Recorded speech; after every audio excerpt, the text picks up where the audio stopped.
साला कितनी खुशी होती है ना जब 10 दिन की छुट्टी पे घर आते हैं। कभी बुआ के घर तो कभी मौसी के घर, कभी इधर तो कभी उधर। कभी खुद को समय दे ही नहीं पाते, मिलते ही रहते हैं जिंदगी भर लोगों से। लोगों से मिलने के चक्कर में कभी खुद से मिल ही नहीं पाते हम। फौज में काम करते करते हम इतने सिंसियर हो जाते हैं कि पब्लिक ठगना स्टार्ट कर देती है। 10 का सामान 20 रुपए में बेचते हैं दुकान वाले। कनपट्टी के पास 6 बाल देखे नहीं कि सामान का रेट बढ़ जाता है, क्योंकि वे जानते हैं कि ये फौजी लोग हैं, बार्गेनिंग करना नहीं जानते हैं। और सच कहें तो हमने कभी मोल भाव करना सीखा ही नहीं। बस हर सिचुएशन में एडजस्ट कर लेते हैं। जो दोस्त हमें दोस्त समझते थे, आजकल वो हमें कैंटीन समझने लगे। लेकर कार्ड और दारू से ज्यादा हमें किसी ने समझा ही नहीं। एक तो कभी किसी का फोन नहीं आता है, और फोन आता भी है तो सिर्फ ग्रोसरी आइटम के लिए।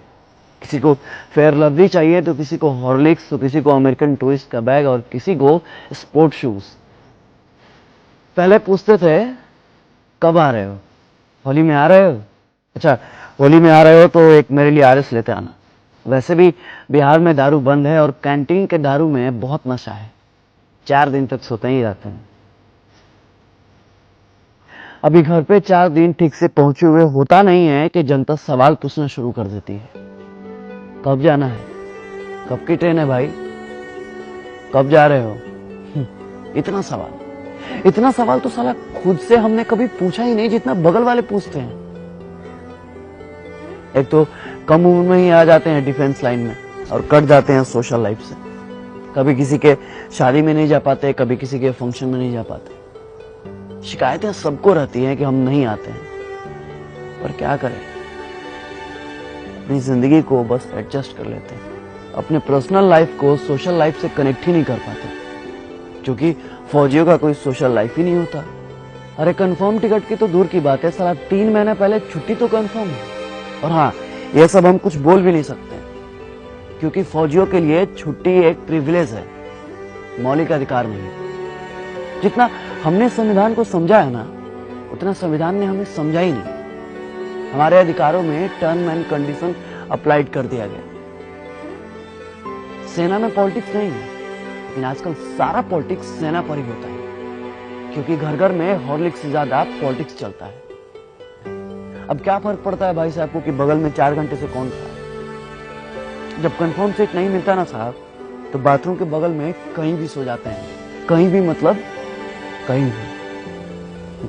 ऐसे तो हमने कई बार अपने कंफर्म सीट पे लोगों को जगह दी है, अपने साइड लोअर को मिडिल अपर सेक्शन भी किया। कई बार तो हम खड़े भी हो जाते हैं, मगर दिमाग नहीं लगाते, जज्बात को समझते हैं। आपको क्या पता है कि सुबह 10 बजे जब बिना लंच कराए शाम 4 बजे पुरानी दिल्ली से तिनसुकिया जाने का ऑर्डर आता है, तो ये भी नहीं पता होता कि ट्रेन है या नहीं है, तो समय है या नहीं। बस हाथ में वारंट का एक हर्रा पन्ना होता है जिसमें फ्रॉम और टू लिखा होता है। ये नहीं लिखा होता है कि किस ट्रेन से जाना है और ये रहा आपका कंफर्म सीट नंबर। बस चल देते हैं जय हिंद बोल के। हम आपसे आपका सीट नहीं मांगते, थोड़ी सी कोऑपरेशन मांगते हैं, थोड़ी सी उम्मीद मांगते हैं, बस थोड़ी सी दिल में जगह मांगते हैं, फौजी समझकर। क्योंकि फौजियों के लिए तो सारा मुल्क अपना है। ये थोड़ी सी सिंपैथी ना किसी एलोपैथी से ज्यादा काम करती है साहब। इसलिए अपनों से गुजारिश है कि अपनों के लिए अब कभी भी ट्रेन के या बाथरूम के कहीं भी कोई फौजी भाई मिले ना, बस दिल के कहीं कोने में थोड़ी सी जगह दीजिएगा। जय हिंद, जय Bharat. If I die in a war zone, box me up and send me home. Put my medals on my chest till my mom